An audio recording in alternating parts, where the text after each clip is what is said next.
네, 제가 목회자로서 기도를 드릴 때마다 간절한 마음으로 어떤 마음으로 기도를 하냐 하면 지금 안타까운 성도님 아무개가 그 상황에서 벗어나게 해주십시오, 혹은 질병에서 고침을 받게 해주십시오라고 기도를 합니다.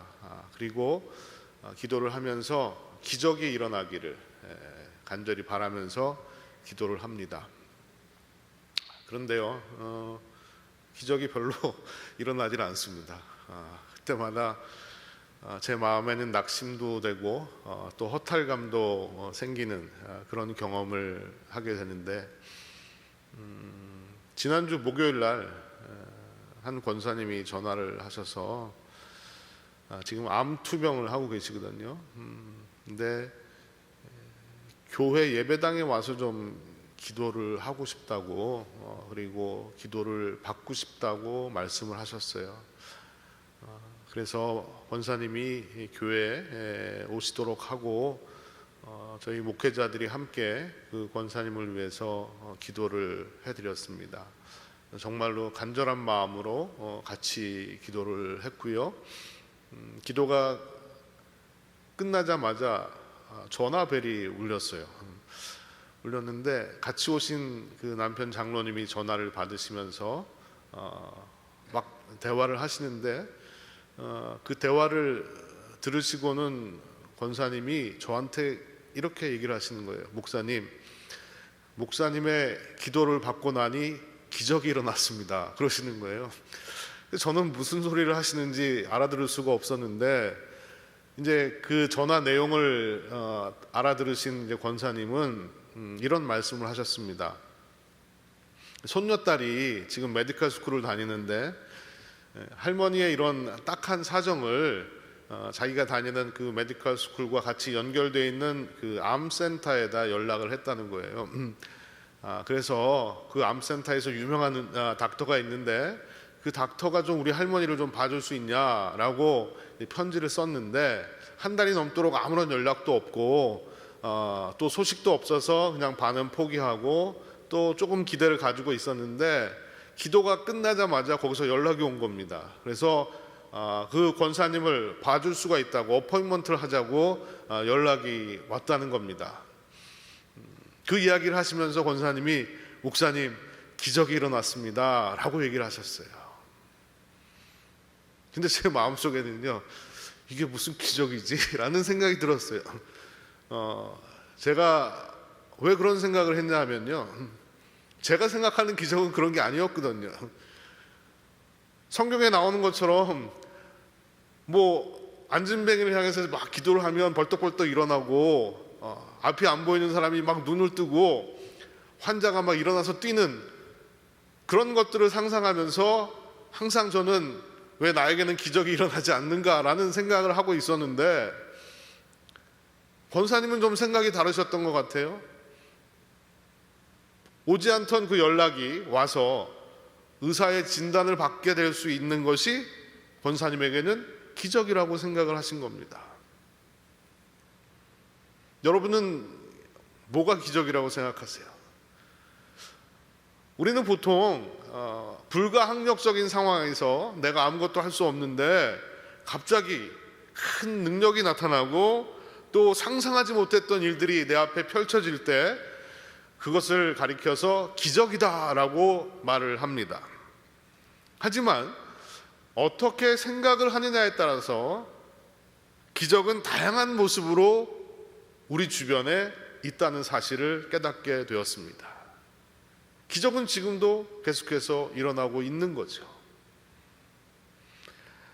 어쩌면 우리가 매일의 삶 속에서 기적을 경험하며 살고 있는지도 모릅니다. 그럼에도 불구하고 우리가 기적이라는 생각을 안 하는 것은 우리의 눈이 굉장히 높은 데 있고 우리의 마음이 크고 대단한 것에만 집중되어 있기 때문에 작은 것들을 보지 못하고 작은 기적을 깨닫지 못하면서 살고 있는 것은 아닌가라는 생각을 해보았습니다. 여러분, 지금 내가 이렇게 살고 있다는 것이 기적이 아닐까요? 여러분 지나온 삶을 한번 잘 돌이켜 보세요. 지나온 삶에 너무 아프고 너무 힘들 때도 사실 있었고요. 너무 내가 무거운 짐을 짊어지고 견디다 못해서 쓰러지고 내 인생이 이렇게 끝나는 것이 아닐까라는 생각을 한 적도 있었을 겁니다. 그런데 지금 잘 견디셨잖아요. 그리고 지금까지 잘 살아오셨잖아요. 여러분 이게 기적이 아니고 뭐겠습니까? 저만 봐도 그래요. 저는 참 말수가 별로 없는 사람이에요. 별로 재미가 없는 사람이죠. 저는 생각을 할래 말을 할래 그러면 저는 생각을 많이 하는 사람이고, 제 아내가 잘 알지만 집에 가도 별로 말이 없어요. 그리고 목사님들 모임에 가도 저는 특히 앞에 나서서 뭘 얘기하는 거 정말 별로 안 좋아하고 하지도 못해요. 가만히 앉아 있으면 목사님들 말 좋아하시는 목사님들 많아요. 그분들이 다 얘기하세요. 우리 교회 목회자들도 보면 쉼 없이 말하는 사람이 있어요. 네. 근데 저는 그렇게 못해요. 그런데 이 매주일 여기 나와서 설교를 한다는 게 가만히 생각해 보면 기적이에요, 기적. 어떻게 나 같은 사람이 이렇게 매주일 나와서 이렇게 설교를 할까? 야, 이거 기적이다. 그런 생각을 할 때가 많이 있습니다. 오늘 우리가 읽은 본문 말씀은요, 우리가 흔히 오병이어의 기적이라고 말하는 본문입니다. 마태복음, 마가복음, 누가복음, 요한복음, 사복음서에 모두 다 기록이 되어 있고요. 교회를 안 다니는 사람도 이 말씀을 아는 사람들이 많이 있습니다. 저는 이 말씀을 보면서 과연 기적이 무엇일까를 다시 한번 생각해 보게 되었습니다. 여러분, 오병이어 하면은 어떤 생각이 드시나요? 오병이어, 우리가 알고 있는 생각들이 있지 않습니까? 그래서 대부분의 많은 사람들이 내가 주님께 작은 것을 드리면 아주 큰 것으로 나에게 돌려주신다라는 생각을 하는 경우도 있습니다. 그래서 실제로 어떤 분은요, 오병이어 그러니까 내가 주님께 520불을 드릴 테니까 5,000불 이상을 나한테 주십시오라고 기도하셨다고 그렇게 말씀하시는 것도 들어본 적이 있습니다. 여러분, 오병이어가 이런 기적의 스토리가 성경에 있는 것이 우리에게 너희들이 아주 조금만 내도 내가 크게 불려줄게, 뭐 예수님이 투자자도 아니시고 말이죠, 펀드 매니저도 아니시고 뭐 그렇게 우리에게 보여주시기 위해서 이 말씀을 주셨을까요? 그건 아니라고 생각을 합니다. 정말 예수님께서 오병이어의 기적을 통해서 우리가 깨닫기를 원하시는 참 뜻이 무엇일까라는 것을 저는 여러분과 좀 생각을 해보기 원합니다. 그것을 알기 위해서는 오늘 이 말씀을 조금 더 깊이 들여다볼 필요가 있는데, 먼저 이 말씀이 나오는 배경을 좀 설명을 드리겠습니다. 13절 말씀을 보면 예수께서 들으시고 배를 타고 떠나사 따로 빈들에 가시니 무리가 듣고 여러 고을로부터 걸어서 따라간지라 라고 되어 있습니다. 여기서 들으셨다라고 되어 있는데, 그러면 예수님이 뭘 들으셨단 말입니까? 뭘 들으셨냐 하면 요 앞에 부분에 나오는데 14장 1절부터 여러분들이 쭉 읽어보시면 예수님이 들으신 것은 세례 요한의 죽음에 관한 소식을 들으신 겁니다. 여러분, 세례 요한이 누구입니까? 예수님보다 앞서서 예수님이 오신다는 것을 세상에 선포했던 사람이에요. 그리고 매우 겸손한 예수님의 동역자였습니다. 또 때로는 예수님의 친구처럼 예수님의 곁에 있었던 사람이에요. 근데 그 사람이 헤롯에 의해서 목이 잘렸습니다. 참수형을 당했어요. 얼마나 끔찍합니까?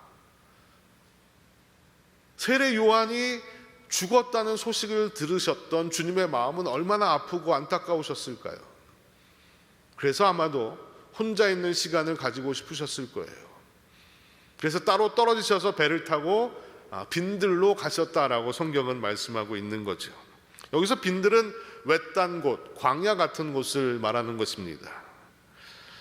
그런데 이 무리들이 예수님을 가만히 놔두질 않는 겁니다. 어떻게 알고 쫓아왔어요?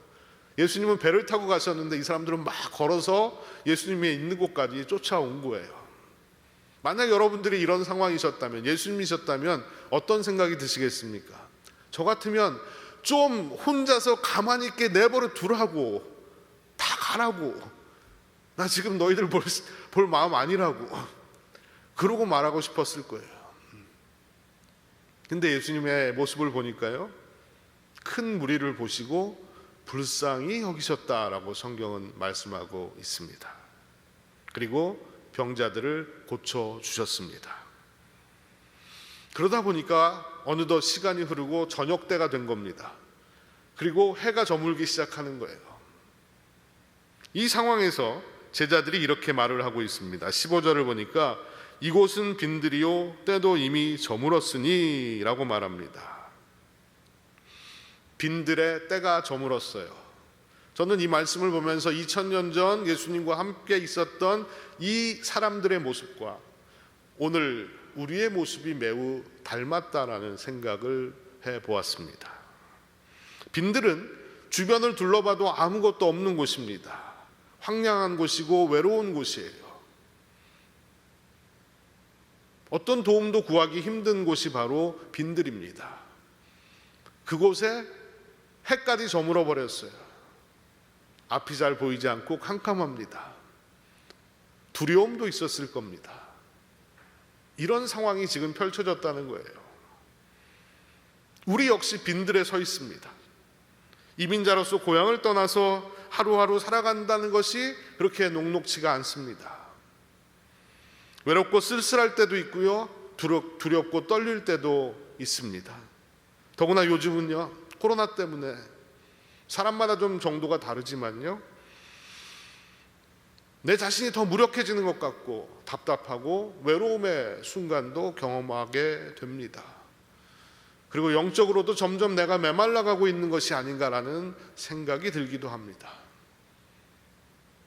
또 날이 저무는 것처럼 내 인생이 점점 저물어가는 것이 아닌가라는 느낌을 가질 때도 있습니다. 한 살 한 살 먹어가는 나이에 한숨을 쉴 때도 있고요, 병에 걸려서 쇠약해진 내 모습을 바라보면서 아쉬움과 후회가 생길 때도 있습니다. 또 내 인생에 어두운 밤이 찾아온다는 느낌이 들 때도 있습니다. 애써서 세워놓은 사업체가 허물어질 수도 있고요, 행복을 바라며 시작했던 가정이 깨어지고 무너질 수도 있습니다. 어쩌면 우리가 살고 있는 이곳이 빈들이고 이미 때도 저물고 있는지도 모릅니다. 이때 무엇이 우리에게 필요하겠습니까? 지금 우리가 살아가고 있는, 우리가 처한 상황이 지금 이런 상황이라면, 빈들과 같고 해가 저무는 것 같은 상황이라면 이때 우리에게 필요한 것은 바로 기적입니다. 기적이 필요한 거예요. 그렇다면 오병이어의 기적이 2000년 전에 일어났다면 오늘 우리가 살고 있는 이 시대에도 과연 기적이 일어날 수 있을까요? 저는 분명히 말씀드리지만 오늘 저와 여러분이 살고 있는 이 순간에도 기적은 일어납니다. 기적은 일어나요.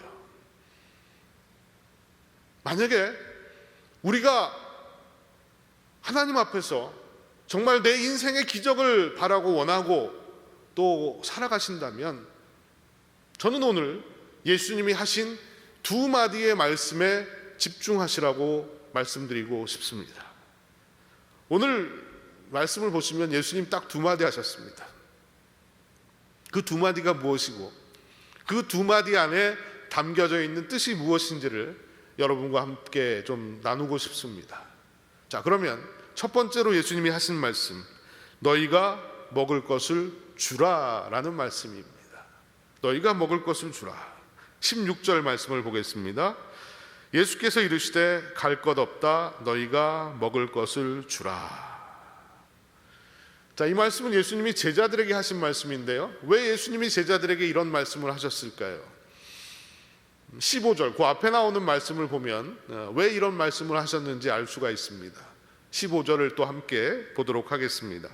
저녁이 되매 제자들이 나와 이르되 이곳은 빈들이요 때도 이미 저물었으니 무리를 보내어 마을에 들어가 먹을 것을 사 먹게 하소서. 빈들의 날이 저물었습니다. 제자들은 지금 이 상황을 불가항력적인 상황으로 판단한 겁니다. 그래서 자신들이 할 수 있는 일은 아무것도 없다라고 결론을 냈습니다. 그리고 그들의 제안은 뭐냐 하면 알아서 해결하도록 하자라는 거예요. 알아서 해결하도록. 각자 알아서 하십시오. 각자 알아서 먹는 문제를 해결하라. 여러분, 당연한 거 아니겠습니까? 지금 이 상황이 이런데 뭘 어떻게 해줄 수 있겠어요? 그리고 제자들이 그 많은 사람들의 먹을 것을 책임져야 되는 그런 특별한 이유도 없습니다. 그냥 니들이 알아서 해라. 깔끔하게 끝나는 것 같아요. 그런데 예수님의 반응은 좀 달랐습니다. 제자들을 좀 당황스럽게 하시는 반응을 보이셨는데 바로 그 말씀이 너희가 먹을 것을 주라라는 거예요. 아무것도 없는데 제자들에게 너희들이 먹을 것을 좀 줘라라고 말씀하십니다. 그렇다면 주님의 이 말씀의 의미가 과연 무엇이겠는가? 전 두 가지를 좀 생각해 봤는데, 첫 번째는요, 기적은 물질이 아니라 마음에서 나온다라는 뜻이라고 생각합니다. 제자들은 자기들이 할 수 없는 일이라고 단정을 지었습니다. 그런데 예수님은 제자들에게 너희가 하라라고 말씀하십니다. 그렇다면 제자들이 우리는 할 수 없다라고 단정 지은 이유가 무엇이겠습니까? 아마도 숫자였을 거예요. 숫자를 보고 돈을 계산했을 겁니다. 그런데 우리에게는 이런 돈이 없으니까 우리는 할 수가 없다라고 결론을 내린 겁니다. 요한복음에 보면 똑같은 스토리가 나오는데 거기에는 예수님의 제자 중에 빌립이라는 사람이 200데나리온 얘기를 합니다. 이 사람들을 다 먹이려면 200데나리온이 듭니다 라고 얘기하는 거예요. 데나리온이라는 말이 우리에게는 생소하기 때문에 200데나리온이란 과연 얼마나 될까? 당시에 장정 한 사람의 하루 품삯이 1데나리온이었다고 합니다. 그러면 200이면요 그냥 얼추 따져봐도 한 7개월 정도 일을 해야만 벌 수 있는 그런 돈의 액수였어요. 당장 그 돈이 어디 있습니까? 당연히 안 되는 거죠. 그런데 예수님은 생각이 좀 다르셨습니다. 그리고 제자들에게 너희가 먹을 것을 주라고 말씀하십니다. 왜냐하면 기적은 돈으로 만드는 것이 아니기 때문입니다. 돈이 아니라 마음에서 시작됩니다. 돈이 아무리 많아도요, 상대방의 아픔을 보지 못하고 다른 사람의 필요를 채워줄 마음이 없는 사람은요, 아무것도 할 수 없습니다. 돈이 엄청나게 돈을 쌓아놓고 있어도 베풀고자 하는 마음이 없는 사람은 아무것도 하지 않습니다. 제자들은 자꾸 돈의 문제로 몰고 가려고 했는데 예수님은 돈의 문제가 아니라 마음의 문제다라고 말씀하시는 거예요. 만약 돈이 기적을 만드는 것이었다면 예수님도 하실 수가 없습니다. 예수님도 돈이 없으셨기 때문에. 근데 돈이 기적을 만드는 게 아니라는 겁니다. 예수님에게는 긍휼의 마음이 있었습니다. 14절에서 아까 우리가 봤지만 큰 무리를 보시고 불쌍히 여기는 마음이 있으셨어요. 무리를 보시고 불쌍히 여기는 그 마음이 바로 기적의 시작이었다는 거예요. 아무 내가 능력이 없고 돈이 없어도 아무것도 할 수 없는 것이 아니라 마음이 있다면 우리는 시작할 수 있는 겁니다.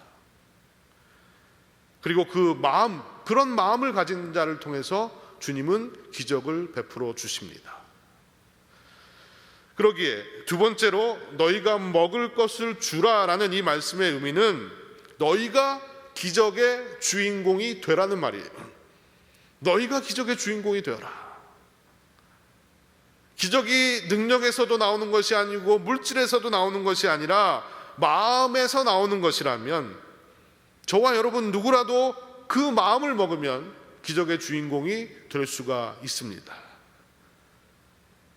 우리의 일상 가운데도 얼마든지 기적이 일어날 수 있어요. 우리의 마음 가운데 주님이 역사하신다면 그렇습니다. 여러분, 내 마음의 변화가 일어나는 게 기적 아니겠습니까? 내 기도가 달라지는 게 기적 아니겠어요?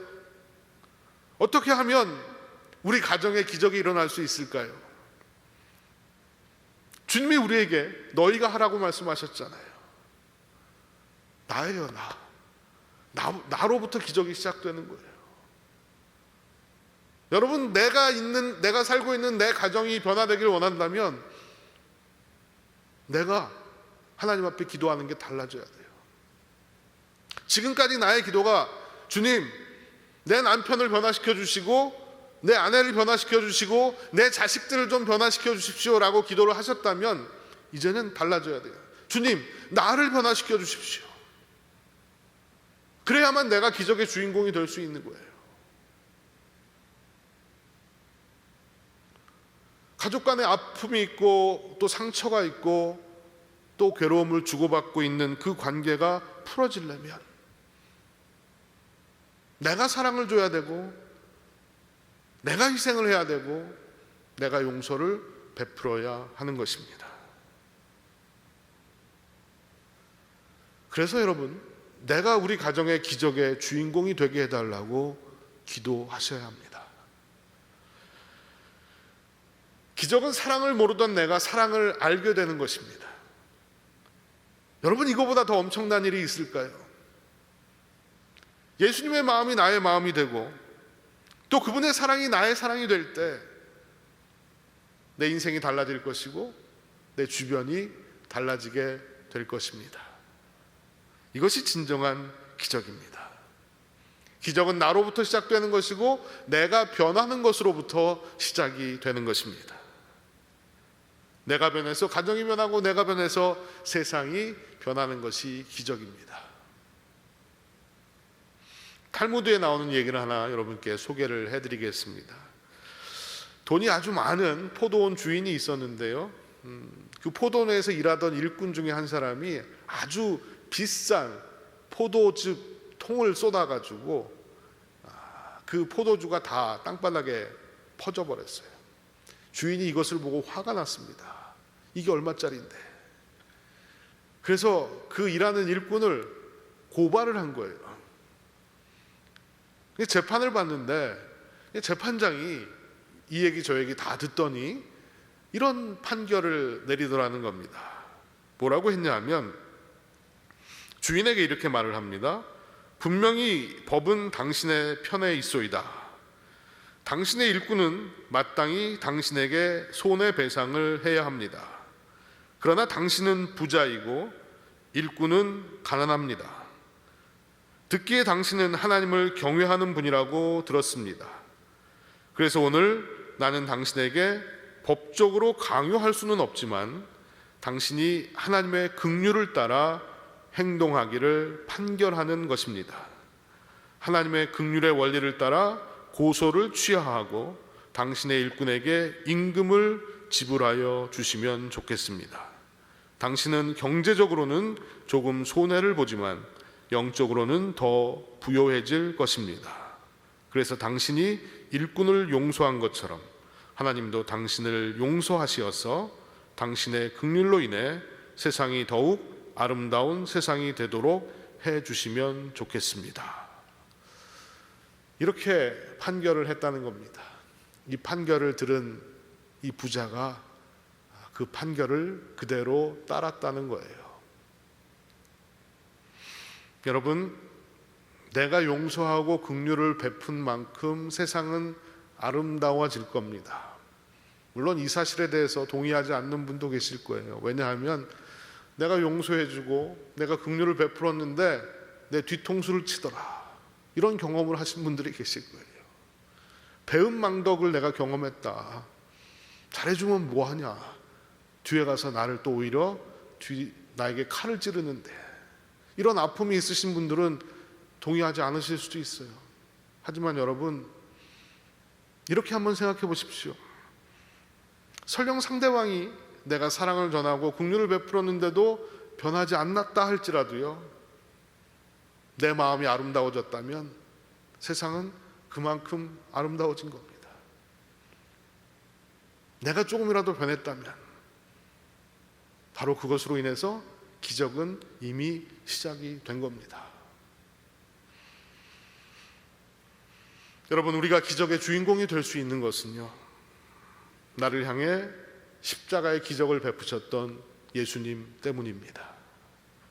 내가 조금 손해보고 내 마음이 조금 아파도 누군가를 용서하고 배려하고 긍휼을 베풀 때 비로소 기적은 시작될 줄로 믿습니다. 저와 여러분 모두가 이 기적의 주인공이 되셨으면 좋겠습니다. 두 번째입니다. 예수님께서 어떤 말씀을 하셨을까요? 주님께서 두 번째 하신 말씀은 그것을 내게 가져오라 라는 말씀을 하셨습니다. 18절을 보시면요, 이르시되 그것을 내게 가져오라 하시고, 그러면 여기서 왜 주님께서 그것을 내게 가져오라고 하셨나? 여기서 말하는 그것은 무언가?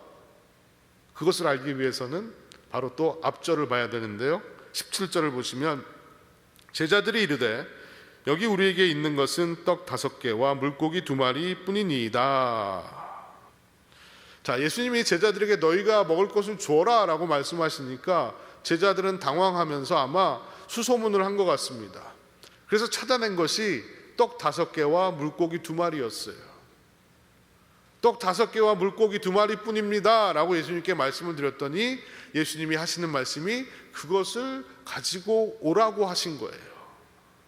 그렇다면 그것을 내게 가지고 오라고 하신 주님의 이 말씀은 또 어떤 의미를 가지고 있을까요? 저는 이것도 한 2가지 정도를 생각해 봤는데, 첫 번째는 기적은 내게 있는 것에서 시작된다라는 말씀을 하시고 싶었던 것 같아요. 예수님은 제자들에게 무리한 요구를 하지 않으셨습니다. 현재 있는 것을 가지고 오라고 하셨어요. 여러분, 성경에서 우리가 기억하는 많은 사람들 가운데 모세를 기억하지 않습니까? 하나님께서 모세를 부르실 때 모세에게 뭐라고 얘기하셨냐면 내 손에 든 것이 무엇이냐라고 질문하셨어요. 그리고 모세가 홍해를 가를 때도 모세의 손에 들려져 있는 지팡이를 사용하셔서 그 홍해를 가르셨습니다. 다윗도 마찬가지예요. 골리앗과 싸울 때요, 어마무시한 무기를 가지고 싸운 게 아닙니다. 다윗의 손에 들려있던 물맷돌을 가지고 골리앗과 싸워서 이기게 하셨어요. 기적이 일어난 거죠. 하나님께 있어서 기적의 도구란 것은 사실 크고 대단한 것이 아니어도 됩니다. 지금 내가 가지고 있는 것, 아주 작은 것일지라도 하나님께는 기적의 도구가 될 수가 있습니다. 사실 여러분, 먹고 사는 일은 누구에게나 참 중요한 문제입니다. 또 먹고 사는 것 때문에 스트레스도 받고 물질이 모자라면 누구나 인생이 고달프고 힘들게 돼 있어요. 참 어려운 거죠. 통장의 잔고가 떨어지고 자꾸 쪼들리게 되면 우리는 자연스럽게 위축이 됩니다. 그리고 더욱더 내 것을 움켜쥐려고 해요. 그런데요, 여러분, 내가 가지고 있는 것, 아주 작은 것일지라도 그것을 우리가 나눌 수 있다면 그것을 통해서 기적이 일어난다라는 것을 잊지 마시기 바랍니다. 지금 우리는 창립 45주년을 맞아서 함께 달리는 45년 컴패션 버추얼 런 캠페인을 하고 있습니다. 여러분들 광고를 다 들으셨잖아요. 근데 지난주에 한 마을 목사님이 저한테 얘기하시는데, 목사님, 어느 한 내리에서 아주 단체로 신청을 하셨습니다. 그렇게 얘기를 하시는 거예요. 저는 참 그 말을 듣고 감사했어요. 이분들이 정말로 자신들이 가지고 있는 아주 작은 것, 또 건강일 수도 있고 아니면은 물질일 수도 있고 이런 것들을 나누시기를 원하시는구나, 그리고 함께 하시기를 원하시는구나 라는 생각이 들었어요. 여러분, 요즘 얼마나 날씨도 좋아요. 정말 뛰고 걷기 좋은 날씨인데 이런 날에 정말 오랜만에 내리 식구들의 얼굴도 좀 보면서 같이 공원이나 이런 데 모여가지고 함께 달릴 수 있다면 그것도 참 좋은 일이겠다라는 생각이 들었습니다. 제가 오늘 등록을 하고 이걸 받았는데 이 메달이요, 이렇게 보니까 꼭 뭐 올림픽에 나간 사람들한테 주는 메달 같이 생겼어요. 이 메달하고 이 어린아이의 사진이 있는 이 번호표, 저도 이걸 받았어요. 저희 가정도 같이 뛰기로 했는데 제 아들이 그 참가비를 내고 또 운동을 하고 나서 식사비는 제 딸이 내기로 했습니다. 그래서 아마 내일쯤 저희가 달릴 것 같은데, 아마 저는 조금 달리다 아마 걷겠죠. 걸을 텐데, 아무튼 이런 일을 통해서 우리가 정말 조금이라도 행복해질 수 있다면 이것이 곧 기적이 아닌가. 여러분, 내 인생의 기적을 위해서 달리시길 바랍니다. 오늘도 굶주림과 가난 속에서 소망 없이 살아가는 그 어린 아이들의 인생을 위해서, 그들의 인생의 기적을 위해서 여러분 함께 달리시길 바랍니다. 우리가 기적을 만든다는 것이 크고 대단한 것이 아니라 내게 있는 것, 그것을 내어놓을 때 기적이 일어나는 거예요. 또 하나, 우리가 창립 45주년을 맞아서 함께 축복하는 45년 캠페인도 하잖아요. 내 곁에 있는 사람들에게 여러분들이 감사와 축복의 메시지를 전할 수 있다는 것, 그 참 기적이라고 저는 생각해요. 여러분, 전화 다 가지고 계시잖아요. 전화기 보면 요즘 뭐 예전처럼 전화는 많이 하지 않지만 뭐 카톡 그런 명단이라든지 전화번호 명단이 쫙 있지 않습니까? 뭐 우리는 카톡을 보내거나 전화를 할 때 이 명단을 찾아서 연락을 취합니다. 그런데요, 여러분, 꼭 그 명단을 연락을 위해서, 급할 때 뭐 연락하기 위해서 그 명단을 사용하지 마시고요. 뭐 그렇게 사용하셔야 되지만 그렇게만 사용하지 마시고요. 기도 명단으로 한번 사용해 보세요. 제가 한번 해봤거든요. 거기에 있는 분들은 사실은 굉장히 소중한 분들이고 참 귀한 분들인데, 그분들의 이름을 보면서 기도를 해나갈 때 제 마음 가운데 기쁨이 있고 행복이 있더라고요. 여러분들이 그분들의 이름을 보면서 기도하시고 또 축복의 메시지까지 전해주실 수 있다면 그게 바로 기적의 시작이 아니고 뭐겠습니까? 여러분, 기적을 너무 거창하고 대단한 것으로만 생각하지 마시고요. 내게 있는 작은 것을 주님께 내어놓을 때 이것이 바로 기적이라는 걸 잊지 마시기 바랍니다. 우리는 자꾸 내게 없는 것을 생각하는 경향이 있어요. 이것이 없어서 안 되고 저것이 없어서 안 된다, 이렇게 변명합니다. 하지만 아주 작은 것일지라도 주님 앞에 내어놓을 때 놀라운 역사가 일어나게 될 것입니다. 두 번째로, 주님이 그것을 내게 가져와라 라고 하신 이 말씀의 의미는요, 부족함으로 인해 염려하지 말아라 라는 의미라고 저는 봤습니다. 우리는 큰 것이 있어야 되고 많은 것이 있어야 된다는 생각을 가지고 살아요. 여러분, 이 떡 5개와 물고기 2마리, 저는 딱 이 말씀을 처음 봤을 때 뭐 겨우 그거 가지고 뭐야, 이거 가지고 뭘 할 수 있어 라는 생각이 들었습니다. 떡 5개, 물고기 2마리, 터무니없는 거죠. 사실은 부족한 거예요. 그런데 주님께는요, 크고 작음이 문제가 되지 않습니다. 많고 적음도 문제가 되지 않습니다. 우리 하나님은 세상을 만드신 분이시고 세상 만물의 주관자가 되십니다. 우리는 많고 적음으로 되고 안 되고를 판단하지만 하나님은 그러지 않으신다는 거예요. 내가 가진 것이 부족하다고 하나님도 부족하신 것이 아니에요.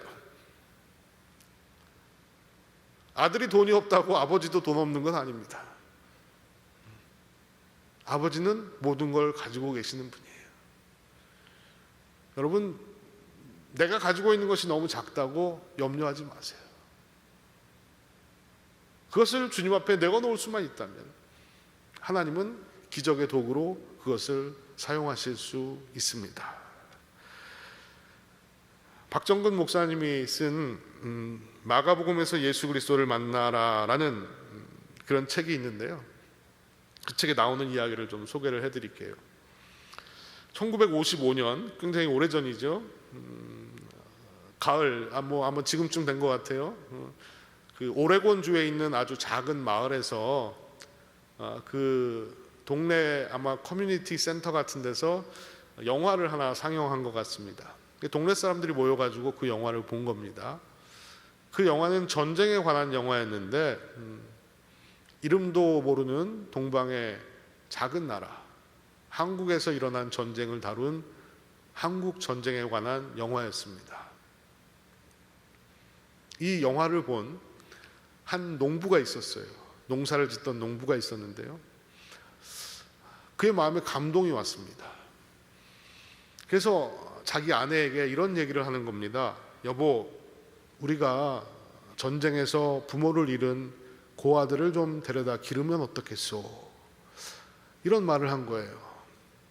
근데 아내가 그 얘기에 동의는 하지만 자신이 없었던 것 같아요. 그래서 이렇게 대답을 했습니다. 우리는 농사꾼이잖아요. 우리가 가진 것이 별로 없잖아요. 어떻게 우리가 그 아이들을 데려다가 잘 키울 수가 있겠어요? 라고 거절 아닌 거절을 한 거예요. 근데 자꾸 시간이 흐르면 흐를수록 계속 생각이 나는 겁니다. 그리고 마음에 부담이 된 거예요. 그래서 결국 자기가 가지고 있는 그 농토를 절반을 팔았습니다. 그리고 그 돈을 가지고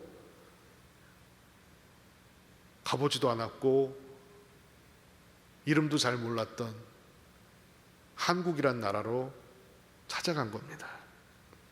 그래서 8명의 고아를 입양을 합니다. 그리고 자기 집으로 데리고 왔어요. 근데 이 부부의 이 모습을 본 동네 사람들도 또 감동을 했어요. 그래서 너도 나도 우리도 아이들을 입양해야 되겠다라고 나서기 시작한 겁니다. 그리고 나서 이 부부는요, 평생을 고아들을 입양시키는 일에 헌신을 하면서 살게 되었습니다. 그래서 평생 무려 6만 6천 명의 고아들을 미국에다 입양을 하는 일을 했습니다. 그 부부의 이름은 우리가 잘 아는 바로 홀트라는 사람이었어요. 해리 홀트. 이 사람이 홀트 아동복지회라는 이 복지회를 만든 사람이었습니다. 그런데 이 해리 홀트는요, 고등학교도 졸업을 못했다고 합니다. 그리고 가진 것도 별로 없는 사람이었어요. 그야말로 손에 있는 떡 5개와 물고기 2마리를 주님 앞에 내어놓은 겁니다. 그런데 주님이 그를 통해서 놀라운 일을 행하시고 기적을 행하셨던 겁니다. 여러분, 오늘 주님의 목소리를 귀 기울여 들으셨으면 좋겠습니다. 너희가 먹을 것을 주어라. 그것을 내게 가져와라. 이 2마디의 말씀, 이 말씀에 따라 우리가 살아갈 때 우리의 인생에 기적이 일어나게 될 줄로 믿습니다. 여러분, 기적은 물질이 아니라 마음에서 나오는 겁니다. 우리가 기적의 주인공이 될 수가 있습니다. 기적은 내게 있는 것, 그것으로부터 시작하는 겁니다. 가진 것이 부족함으로 염려하지 말고 주님 앞에 드릴 때, 그것을 주님 앞에 가지고 나올 때 우리의 인생에 기적이 일어나게 될 것입니다. 떡 5개와 물고기 2마리로 5,000명을 먹였다는 것, 5,000명이 먹고도 많은 것이 남았다는 것, 이것만이 기적이 아닙니다. 더 큰 기적은요, 나 혼자 배부르지 않고 같이 배부를 수 있었다는 것, 이게 진정한 기적입니다. 여러분, 오늘 여러분들의 삶 가운데 이런 기적들이 날마다 일어나게 되기를 간절히 축원드립니다.